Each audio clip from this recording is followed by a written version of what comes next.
Assalamualaikum warahmatullahi wabarakatuh. Halo geng, jumpa lagi nih bersama Michan di channel Kisah Misteri. Pada kesempatan kali ini, Michan akan melanjutkan dari video yang sebelumnya ya gengs. Cerita yang berjudul Pelukan Kematian. Dan cerita ini masih ditulis oleh Kalong ya. Dan jika kalian ingin mengunjungi thread beliau, bisa banget kok di @cerita_setan, double N ya gengs. Michan akan selalu sediakan linknya di kolom deskripsi ya gengs. Oke, daripada lama-lama langsung saja ya, kita masuk ke ceritanya. Pelukan Kematian bagian kedua. Hanya geraman yang terdengar oleh sosok yang mirip Kang Sujanto ini. Kami berjalan mendekati mereka. Setelah mendekat, kami tepat berhadapan dengan 5 sosok wanita berwajah mengerikan itu. Hanya berbatas oleh api yang terbang tidak seberapa tinggi. Tiba-tiba langkah dedemit di depanku berhenti sambil menunduk. Aku yang mengikuti dia tegak berdiri juga menyaksikan semua ini. Hingga Banaspati yang berkorban itu semakin menyala. Tidak terasa panas, cuma biasnya menyilaukan mata. Wewe dengan muka menjijikan, bertubuh besar, pakaiannya hanya menutupi aurat yang mengandung sangat besar, juga panjang. Kulitnya burik dengan bulu-bulu yang sangat banyak. Perlahan sosok itu terbang mendekat. Matanya tertuju ke arah mataku.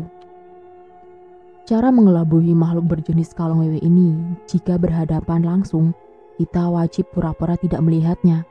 Mau sebagaimanapun, dia menempelkan wajahnya. Meski mata saling tersentuh, yang harus aku lakukan hanya terus berpura-pura tidak melihat sosok ini. Jika dia melihat atau merasakan ketakutan kita, hal ini yang akan membuat bahaya. Akal sehat manusia akan tersirap.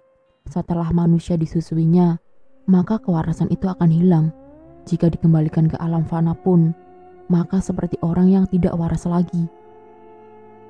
Dan kini tepat kami saling berhadapan, jarak mukaku dengan mukanya tidak sampai sejengkal. Jemari dengan ruas dan kuku yang panjang perlahan menyapu wajah ini, dicekik leherku, dan bola mata hitamnya menelisik ke dalam mataku. Baunya sangat amis juga busuk. Hampir muntah aku dibuatnya. Hembusan hawanya terasa panas saat mulutnya terbuka memperlihatkan taring juga gigi hitam yang tidak rata. Kemudian setan wewe ini mencari tahu ke dalam mata. Namun aku hanya terus berpura-pura tidak melihat. Dengan menggerakkan mataku memandang ke semua arah. Degupan jantungku mulai tidak karuan ketika pekikan suara tawanya terdengar. Allahu Akbar, ucapku lirih.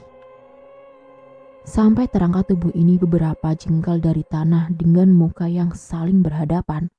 Kulit yang penuh benjolan bisul itu mulai melelehkan nanah yang kental dengan darah hitam. Ulat-ulat bermunculan, namun aku tetap tenang meski kini rasa geli menyiram wajah ketika ratusan ulat berwarna hitam itu menjalar ke leher juga wajah ini. Tanpa terasa kaki ini sudah menginjak tanah kembali. Dan Banaspati itu mulai terbang mengitariku disusul dengan semua sosok wewe itu. Dan sudah mulai mencekram seluruh badanku. 5 wajah yang bertumpuk-tumpuk itu menatapku. Makin terlihat gak jelas dan menakutkan. Ya Allah, jika ini ajalku, kenapa di sini? Batinku mulai goyah akan rasa takut. Semua tangan-tangan itu menjalar ke sana kemari sampai terasa semua ulat-ulat itu. Ini bergerak di semua tubuh dari ujung kaki sampai ujung kepala. 5 sosok itu membuka mulut sangat lebar bersamaan, seakan akan menelan aku. Lidah hitamnya bergerak dengan memunculkan nanah busuk dari pangkal-pangkalnya. Jangan sampai mutah atau aku mati, gumamku sambil menahan rasa mual yang luar biasa melandaku. Ucapanku aku gantikan dengan membaca ayat kursi terus-menerus tiada henti. Setelah lantunan ayat kursi kubacakan, tiba-tiba seperti meluruh. Semua ulat yang mengerubuti seluruh tubuhku berjatuhan. Tangan-tangan itu perlahan mulai terlepas. Lalu kelima sosok wewe gombel mundur. Wala yuhidduuna bi syai'im min ilmi illa bima syaa. Teriakan mereka kembali terdengar. Lalu 5 sosok itu menjadi satu, berubah dengan tubuh yang juga lebih besar, dengan rupa yang sangat menyeramkan. Tatapannya tajam penuh amarah. Tidak lama ringkikan kuda terdengar. membuat redupnya api yang terbang di atasku. Sosok yang menyerupai Kang Sujanto juga berubah menjadi genderuwo dengan taring besarnya. Entah karena apa, yang jelas suara kuda itu membawa aura gaib yang sangat luar biasa, hingga semua lelembut itu terlihat mundur juga kebingungan. Namun aku mencari wujud dari sumber suara itu, juga sama sekali tidak terlihat. Dari sibakan semak terlihat, sepasang mata menyala itu bergerak ke arahku. Macan kumbang sebesar anak sapi menggeram, seperti lemah lutut ini. Mau jatuh rasanya, sangat lemas. Hilang semua daya kekuatan ini. Ya Allah, akan matikah aku kali ini? Bagai dikelilingi maut, berpeluk kematian.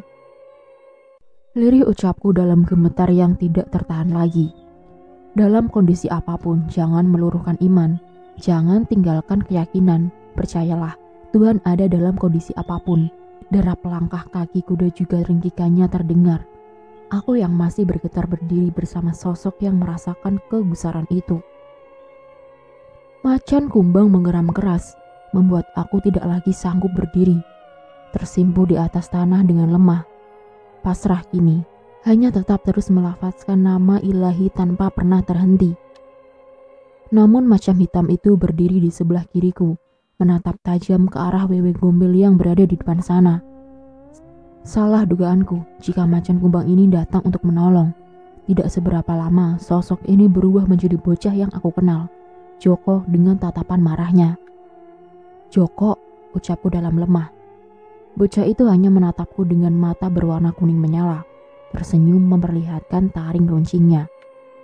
Sosok genderuwo besar yang menuntunku sampai di sini terlihat ingin menunjukkan murkanya dengan melantangkan sebuah peringatan. Siung kumbang, tidak perlu ikut campur. Suara besarnya terdengar mengerikan. Siung kumbang, tidak perlu ikut campur. Suara besarnya terdengar mengerikan. Tanpa ada kata jawaban, Joko melangkah lebih maju, seakan menandakan kalau dirinya siap bertempur, melindungi diriku. Ia datang tidak hanya menjadi penolong juga pelindung, atau mungkin juga ada sebuah kesumat yang ingin sosok ini selesaikan. Yang bikin anehnya, ternyata sosok Wewe yang menyeramkan dan terlihat garang dengan menyatunya 5 sosok tadi justru diam dengan tanpa memperlihatkan reaksi keberaniannya. Apa Wewe ini yang menculik Joko dari alam nyata? Tanyaku dalam hati. Bocah itu lalu merunduk, jongkok, berubah kembali menjadi macan hitam di depanku. Entah karena apa, setiap melihat wujud macan kumbang, badanku selalu gemetar, persediaan lemas, mungkin takut atau energinya yang sangat kuat membentur diri ini. Tangan keriput tua memegang bahu sebelah kanan. Kuangkat wajah ini menyaksikan Mbah Sareh sudah berdiri. Entah sejak kapan kemunculan nenek tua ini juga tanpa aku sadari. Hanya ucapan syukur terucap, masih ada mereka untuk aku di sini dengan kondisi seperti ini. Bangun, tidak selayaknya kamu takut dengan dedemit seperti itu, ucap Mbah Sareh yang membantuku berdiri. Mbah, ini di mana? Kenapa dengan saya? Tanyaku. Tidak ada waktu menjelaskan di saat seperti ini. Ini, pegang. Lawan mereka, katanya sambil memberikan ranting kayu bercabang. Saat ranting ada di tanganku, sekedip mata ini memandang telah berubah menjadi tombak dengan trisula sebagai mata tombaknya. Sekilas cahaya putih juga terlihat menyelimuti tombak ini. Belum usai terpana dengan kejadian ini, kembali terdengar suara berat lelembut hitam itu. Saat ini aku biarkan manusia ini hidup, Nyi Sareh. Saat ini aku biarkan mereka hidup, ucapnya, lalu menghilang. Disusul Wewe itu yang juga melesat hilang. Terakhir Banaspati juga terbang ke atas langit lalu hilang. Kecoa busuk, setan penakut, Mbah Sareh berucap. Dengan hilangnya ketiga sosok itu, hilang juga tombak di tanganku, berubah kembali menjadi ranting kayu biasa. Kepulan asap juga merubah Joko menjadi wujud bocah kecil kembali, hanya menyisakan tanya yang belum dijawab oleh nenek tua ini. Pejamkan matamu, Nang, Mbah Sareh menyuruh. Aku hanya mengikuti apa yang disuruhnya, memejamkan mata dan menunggu kata yang diucapkannya kembali. Tidak seberapa lama terdengar ucapnya untuk membuka mata. Hamparan tanah luas tadi sudah berubah menjadi gubuk si nenek. Saat membuka mata, kami berdua, tanpa ada Joko berjalan di halaman rumahnya menuju masuk rumah. Secepat ini perubahan terjadi tanpa dirasa tubuhku. Di tangan kananku juga tidak memegang ranting tadi. Kemana itu semua? Dan apa maksud semua ini? Aku tidak pernah tahu. Hanya melihat wanita tua membuka pintu rumah menyuruhku masuk. Setelah masuk, keadaan rumahnya sama persis mirip ketika datang pertama ke sini. Mbah Sareh menyuruhku duduk di tikar itu, memberikan minum dari bumbung bambu. "Joko, mana Mbah?" tanyaku. "Joko ya keluyuran," jawabnya. "Mbah, saya mau pulang," aku berucap. "Kenapa? Nggak betah di sini?" tanyanya dengan tertawa. "Dunia saya tidak di sini, Mbah. Dan di sini saya rasa tidak sanggup menyaksikan semuanya," kataku. "Tujuan kamu ke sini kan mau lihat Jaran Sembrani." "Memangnya sudah kamu lihat?" Mbah Sareh bertanya. Aku hanya menggelengkan kepala. Mau menjawab juga tidak tahu apa yang mesti jadi jawabanku. Hanya ada rasa sedih tiba-tiba dalam hati ini. Serasa ada kalimat yang terucap secara gaib. Namun tidak teringat lagi kalimat itu karena hanya membawaku dalam sebuah tangis. Tidak salah, manusia kadang ingin melihat yang tidak terlihat, ingin tahu yang tidak perlu diketahui. Nenek itu memberi nasihat. Dengan tangannya mengelus punggungku meredakan kesedihan. Mendengarnya langsung terbayang wajah ibuku yang selalu menuturkan bahasa kasih. Wajah terlihat jelas dalam pikiran ini. "Assalamualaikum," sebuah salam dari luar gubuk terdengar. "Waalaikumsalam," Mbah Sareh menjawabnya. Di sini aku juga terkejut. Ternyata nenek tua ini paham salam manusia, sebuah ucapan bagi kaumku. Menelisik batin ini, Mbah Sareh hanya tertawa cekikan sambil bangkit membuka pintu rumahnya, menyuruh tamu itu masuk. Mas Purwanto kini yang datang kemari. Aku ingin mempercayainya, tapi rasanya susah. Jangan-jangan ini didemit sama kayak wujud Kang Sujanto tadi. "Udah waktunya pulang, Le," Mas Pur berkata. "Mau pulang?" tanya Mbah Sareh. Mendengar perkataan mereka berdua malah menimbulkan sebuah kebingungan. Ini apalagi? Sangat tidak bisa nalarku menyimpulkan semuanya. Ikut Mas Pur, bisa nanti kejadian mengerikan itu terulang. Tinggal di sini juga bukan tempatku. Mendengar pernyataan nenek itu juga memunculkan keraguan dalam hati. Keduanya hanya diam menunggu jawabanku. Aku hanya masih bingung untuk memberi keputusan. Dan sadar di alam ini juga keputusan itu menjadi jalan penentu untuk diri sendiri. Keselamatan tidak bisa menjadi hadiah utama dari siapapun. Peranan mereka memiliki batasan, tanpa bisa merubah keinginanku sendiri. Mau bagaimana, seperti apa, tinggal atau pulang, semua tergantung diriku. Aku lalu bangkit dari dudukku, berdiri mengikuti kedua sosok yang berdiri dengan diam ini, mempertajam indraku, mencari jawaban siapa yang datang ini. Aku hanya mengulurkan tangan untuk berjabat dengan laki-laki yang mau menjemputku. Dia juga menyambut jabatan tanganku, tanpa mengeluarkan aura ganjilnya makhluk astral. "Pulang," jawabku. "Silahkan pulang. Bawa adikmu pulang, Nang. Namun, jalan pulang itu masih jauh. Kalian berdua carilah." "Namun jalan pulang itu masih jauh. Kalian berdua carilah. Aku di samping kalian sampai keluar dari tempat ini," terdengar kata Mbah Sareh yang serius tanpa bumbuhan tawa seperti biasanya. Mendapat izin kami berdua meninggalkan gubuk milik nenek riang itu. Kembali menyusuri gelap. Tentu di sini aku masih belum yakin dengan sosok yang menyerupai Mas Pur. Kembali persis aku hanya berjalan di belakangnya. Tadi Kang Sujanto, sekarang Mas Pur. Apa kedepannya Kang Armani? Hanya karena mencari misteri Jaran Sembrani di Sepungkruk, malah jadi aku yang terjebak ke dalam alam lembut. Namun alam kini tidak hanya kelam dengan gelapnya, tapi juga ditambah kabut yang tiba-tiba menyelimuti semua sisi. Semakin gelap, dan kembali terasa benturan hawa para jin mulai bermunculan. Tidak ada habisnya. Andalkan indera untuk mencari perbedaan, Wujud lelembut pasti ada perbedaan dengan manusia yang diserupainya.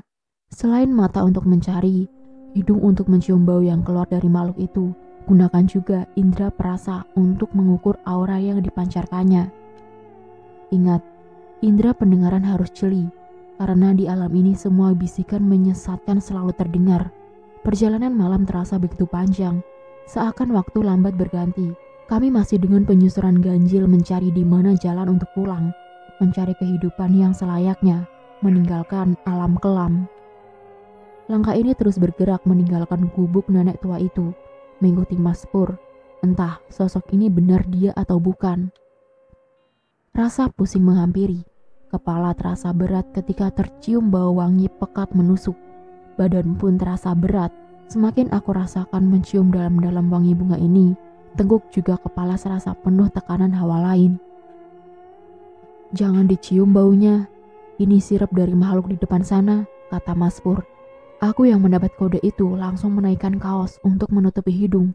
Tidak seberapa lama setelah tidak tercium wewangian itu, ternyata memang benar pusing merada. Badan juga terasa ringan kembali. Jenis lelembut apa lagi di depan sana yang sudah menunggu kami berdua? Kamu gak apa-apa? Tanya Mas Pur. Gak apa-apa, lanjut saja Mas, jawabku yang terus mengikutinya. Pohon-pohon besar kini mulai jarang terlihat, digantikan dengan ilalang juga rumput liar setinggi manusia dewasa. Suara sungai terdengar deras, air mengalir di bawah tebing dengan sisi jurang yang sangat dalam dan gelap. Angin berhembus dari pusara bawah, menghantarkan bisikan mengerikan. Dia bukan manusia, dorong ke jurang, dorong ke jurang. Bisikan gaib itu berulang kali terdengar, menyuruhku mendorong sosok yang ada di depanku. Aku hanya menarik nafas, mencoba mengabaikan bisikan-bisikan itu. Namun semakin terabaikan, suara riuh semakin banyak terdengar. Semua menyuruhku untuk membunuh laki-laki yang berjalan di depanku ini. Semakin bising dan semakin banyak ucapan kematian. Ya Allah! Aku berteriak sekuat-kuatnya sambil menutup kedua telingaku. Walaupun sudah menutup telinga dengan telapak tangan, suara kematian itu terus bersautan terdengar. Mati, mati, mati, mati. Kata itu sangat banyak diucapkan, terdengar sampai aku tersimpuh dalam tanah. Meneriakkan juga memanggil asma Tuhan. Ya Allah, aku tidak sanggup, pulangkan aku. Masih dengan teriakanku. Istighfar, kendalikan emosimu. Mas Pur menyuruhku. Astagfirullah, astagfirullah, astagfirullah. Allazi la ilaha illa huwal hayyul qayyum wa atubu ilaih. Hanya lafaz itu terus aku ucapkan dalam batin ini, memohon ampun, meminta pertolongan kepada Zat pemberi kehidupan, hingga semua suara mengerikan itu perlahan menghilang tanpa terdengar lagi. Aku dibantu Mas Pur berdiri dari simpuhku. Dia mengajak kembali berjalan, berusaha terus mencari di mana letak gerbang keluar dari alam mengerikan ini. Meski dalam kondisi yang semakin lemah, rasa sangat muak juga marah. Rasa yang bersumber dari tempat ini memunculkan emosi yang tidak terbendung. Jangan berhenti istighfar, imbuhnya. Jalan di depan semakin menyempit, semakin curam jurang di sisi kiri. Di kanan masih tebing dengan semak belukarnya. Semak yang terlihat tersibak menandakan ada makhluk yang mengikuti. Entah berwujud apa, mata ini juga tak dapat memastikan terhalang gelap.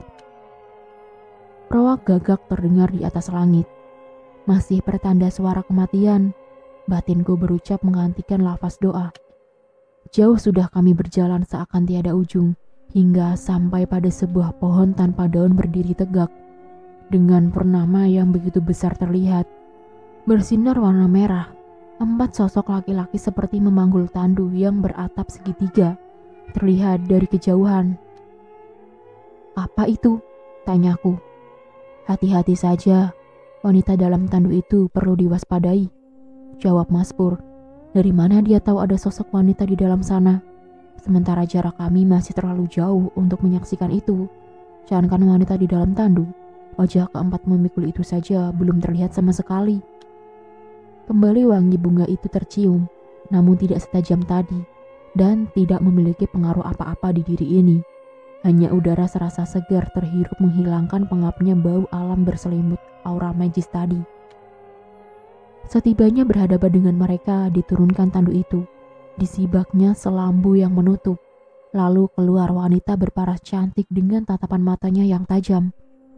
Kemben sedada berjarik batik. Tangan kanannya memegang mawar merah.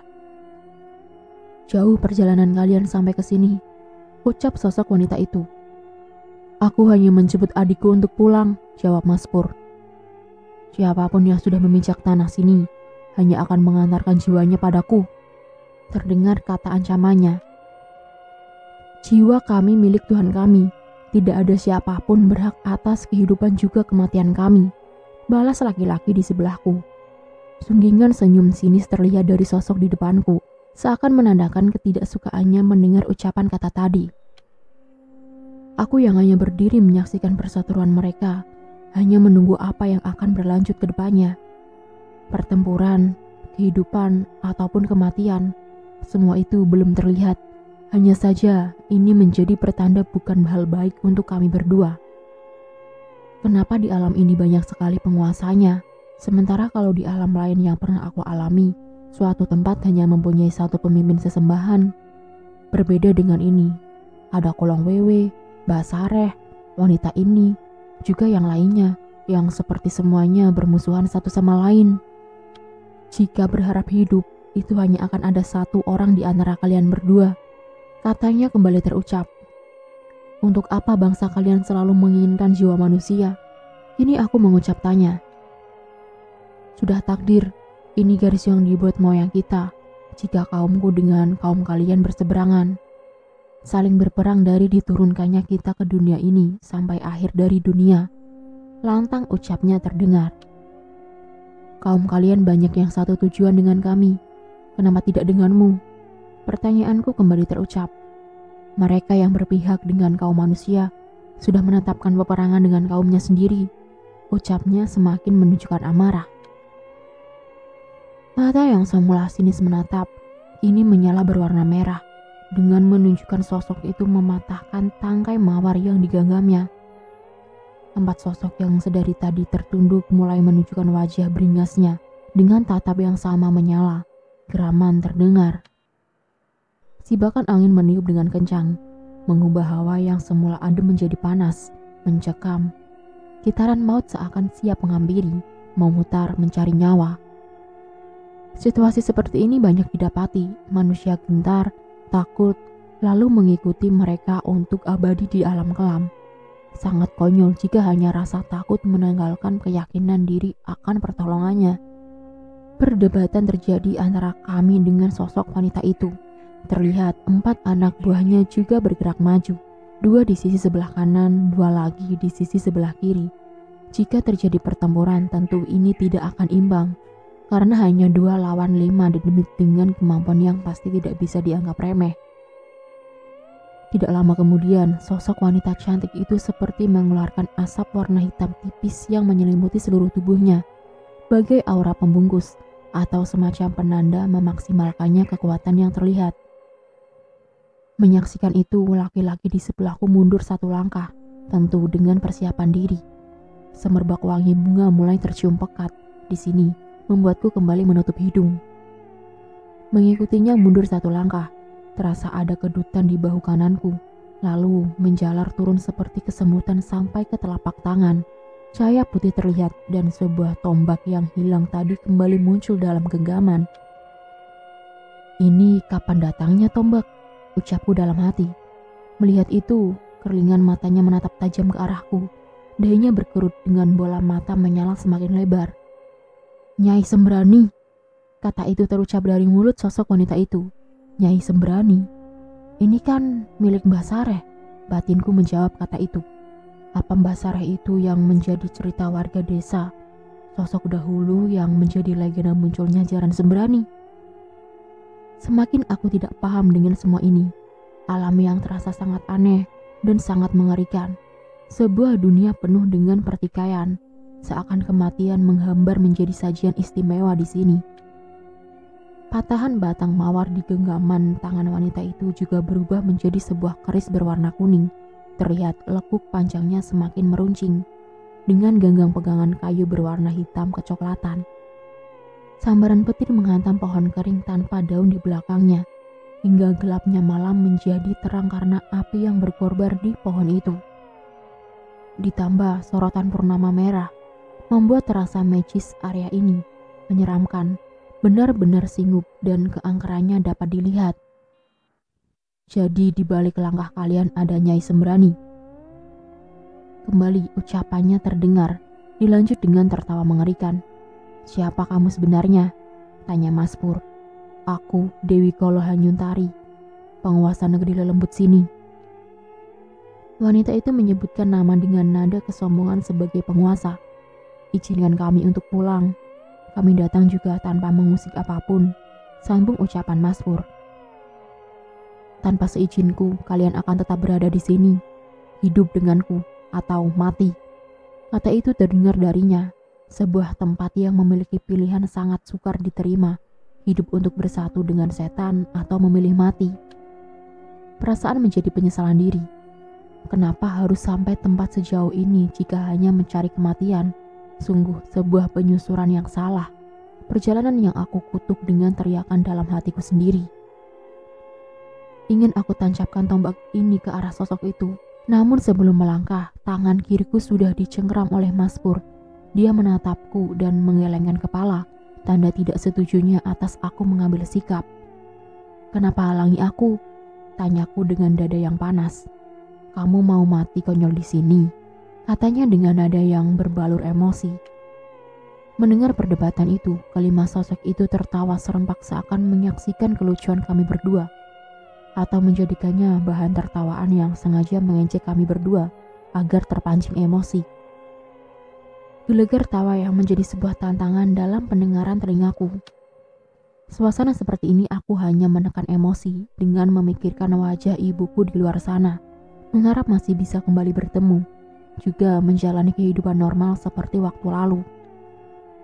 Lintasan wajah ibuku seketika memberikan rasa tenang, mengingat kembali semua nasihat beliau untuk selalu mendekatkan diri kepada Tuhan dimanapun berada, dengan kondisi apapun.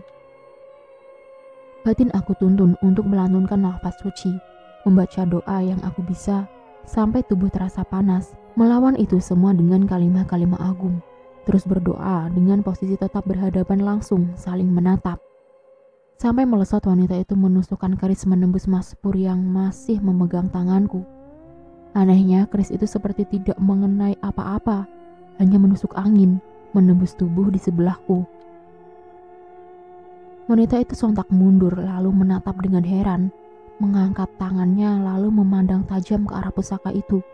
Mulutnya mulai merapalkan mantra, yang entah itu ajian apa, hingga batang kuningnya itu mengeluarkan cahaya, lalu mengibaskan benda itu ke arah kami. Sebelum sinar itu tiba dengan cepat, gerak laki-laki di sebelahku menepis hanya menggunakan tangan sebelah kiri. Ternyata ini bukan ragamu manusia. Serunya terdengar bergetar penuh murka. Ya, ini jiwaku yang menjemput adikku pulang. Jawabnya, ternyata bukan orang remeh, berani mengusik masuk ke alamku dengan rogo sukmo, hebat nyalimu, kata Dewi Kolo. Aku masih dengan kebisuan antara kagum, heran, juga banyak pemikiran yang sangat mustahil jika aku urai dalam nalar sebagai manusia awam sepertiku. Yang perlu dijaga oleh hati hanya iman, selalu teguhkan iman, sedekat mungkin mengenal Tuhan. Ketika terjebak di alam lain yang diciptakannya, diri sudah siap untuk meminta pertolongan. Hanya kepadanya kita berserah hidup juga mati di dalam dimensi manapun yang telah dikehendaki. Masih dengan ketegangan, sosok wanita bernama Dewi Kolo Hanyuntari semakin menggapai murkanya.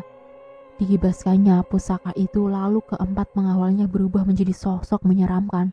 Dengan cengkeraman tangan mereka mengeluarkan kobaran api. Menyeringai wajah-wajah menjijikan itu mempertontonkan pasangan taring, juga liur yang menetes. Wajahnya hampir menyerupai anjing. Salakan panjang terdengar, juga beberapa kali menggeram seakan ingin menerka ke arah kami berdua. Dengan tatap mata yang masih menyala berwarna merah, beringas terlihat bak muka anjing liar. mempertontonkan hausnya mereka akan kematian. Tenang, bisik Mas Pur. Mendengar itu aku hanya diam, namun sekujur tubuh ini dibanjiri dengan keringat dingin. Beberapa kali badan bergetar, merinding. Rasa takut terasa dengan semakin cepatnya. Degup jantung yang membiru tidak beraturan. Getaran gigiku terdengar menyatu. Menahan semua ini hanya saja berusaha tetap bertahan. Jangan sampai terjatuh lemah yang akan membawa diri pada kematian. Beberapa kali aku terbatuk karena dada sesak terasa panas menggumpal. Segala nafas ini pasti menjadi rasa ketakutan yang terlihat di mata para lelembut. Mata ini hanya menyaksikan sunggingan senyum sinis di bibir wanita iblis itu. Matanya lekat mengarah tajam melihat ke arah kami, tanpa sekalipun berkedip. Gejolak peperangan ini sudah dimulai dengan benturan aura yang sangat kuat terasa. Bahkan energi terasa perlahan terserap. Semua terasa sakit di sekujur badan ini. Namun aku hanya berusaha menguatkan diri walau dasarnya memang sudah tanpa daya apapun lagi. Tidak berapa lama, lutut juga sudah tidak sanggup menopang badan. Bersujud aku di atas tanah tanpa sanggup berdiri lagi. Hanya rangkuhan laki-laki di sebelah membantu menopang raga yang tidak sanggup menerima benturan kekuatan magis lelembut itu. Gelak tawa kepuasan terdengar dari Dewi Kolo, seakan memang dia sudah mencapai kemenangannya. Sekali bergerak atau menyuruh anjing siluman itu menyerang, tamat sudah kehidupanku.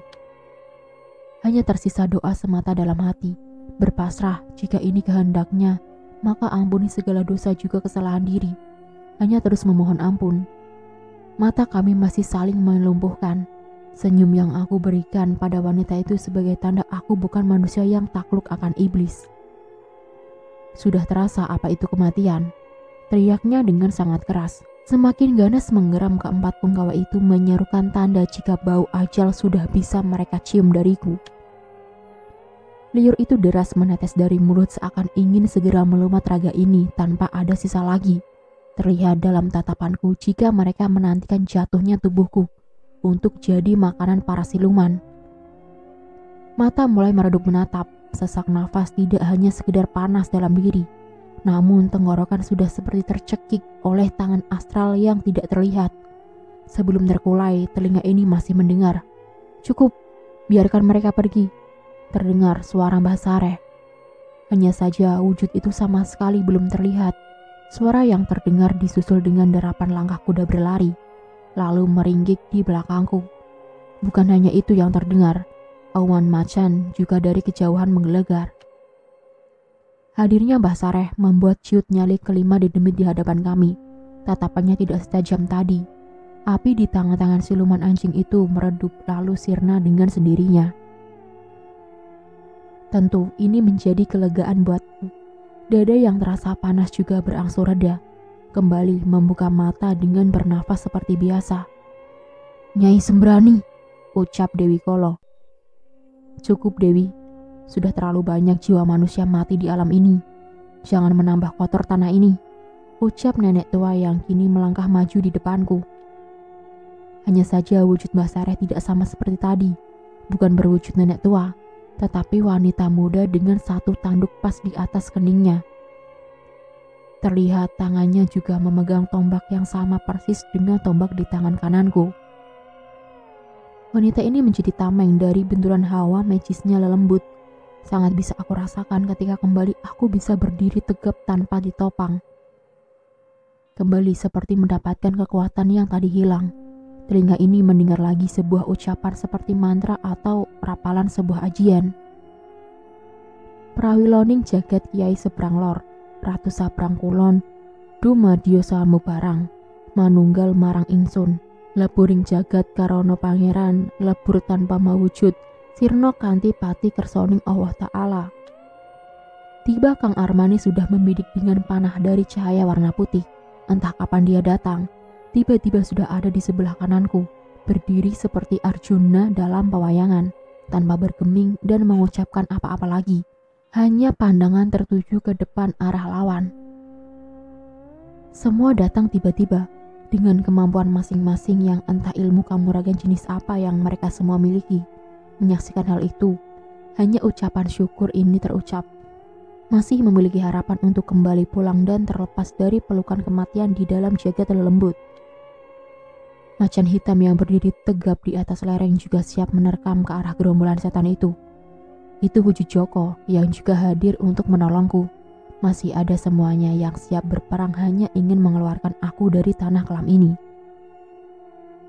Kita sudahi semua ini Dewi Hanyun, atau kamu sendiri yang akan menuai ajal, kata wanita penjelmaan Basareh dengan menunjuk tombak trisulanya. Kali ini kamu menang Nyai Sembrani. Tidak di kemudian hari, ucap sosok itu. Dia lalu melangkah masuk ke dalam tandunya, lalu dipikul keempat anak buahnya meninggalkan kami semua. Hilang sosok itu, juga padam api yang berkobar di pohon kering yang masih berdiri. Bulan purnama besar di sebalik bukit juga turun perlahan, sampai tidak terlihat lagi. Pulanglah kalian, dan jangan pernah kembali ke sini lagi, kata wanita itu. Lalu sosok wanita bertanduk itu membalikan badan ke arahku. Kini kami saling berhadapan dengan wujud menjadi nenek tua lagi dengan khas ketawa cekikannya. Sudah, pulanglah Nang. Gak usah cari jaran Sembrani. Itu hanya wujudku. Sudah tidak ada lagi yang mesti dicari di Sepungkruk. Tanah ini tanah kutukan dari zaman dahulu. Jiwa yang memasuki hutan ini hanya jiwa yang mengantarkan kematian. Kasih tahu kepada mereka jangan datang ke sini. Peringatannya terdengar. Terima kasih Mbah, ucapku pada nenek tua. Ingat ya Nang, jangan ke sini lagi. Kembali peringatan itu dia ucapkan. Kabut yang dibawa angin sangat kencang menutup semua pandangan. Bahkan jarak sejengkal pun semua tidak terlihat. Semua hanya asap putih yang berbau wangi yang sangat pekat menyengat. Saat semua itu menghilang, aku tengah berdiri di samping tenda dengan posisi masih ada Mas Pur di sebelah kiri, Kang Armani di sebelah kananku. Hari sudah terang, terdengar suara alam menyambut dengan kicau burung, juga aliran sungai di bawah sana. Senyum terlihat di wajah kedua laki-laki ini, sampai mereka menepuk pundakku bersamaan, lalu melangkah membangunkan Kang Sujanto yang masih tertidur di dalam tenda. Tanah kelam itu berdampingan. Jangan pernah memiliki rasa penasaran untuk hanya sekedar ingin tahu. Semua itu tidak sebanding dengan nyawa yang dipeluk oleh rasa kematian. Dan selesai. Sekian dan itulah akhir dari kisah misteri yang berjudul Pelukan Kematian, yang bercerita tentang tanah Sepungkruk atau semacam alam di dimensi lain. Di sini Michan cuma mau berpesan ya gengs, dalam kondisi apapun jangan meluruhkan iman. Jangan tinggalkan keyakinan, percayalah Tuhan ada dalam kondisi apapun. Akhir kata Michan ucapkan terima kasih untuk kalian yang sudah mengikuti video ini dari awal ya gengs. Dan tak lupa Michan ingatkan untuk tekan tombol like, komen, share, dan subscribe ya gengs untuk perkembangan channel Michan. Dan jangan lupa juga nih coret-coret ya di kolom komentar apabila ada kata ataupun kalimat yang kurang tepat. Dan jika dalam cerita ini terdapat nama, tokoh, ataupun karakter yang sama, itu hanya kebetulan semata ya gengs. Bye-bye. Wassalamualaikum warahmatullahi wabarakatuh.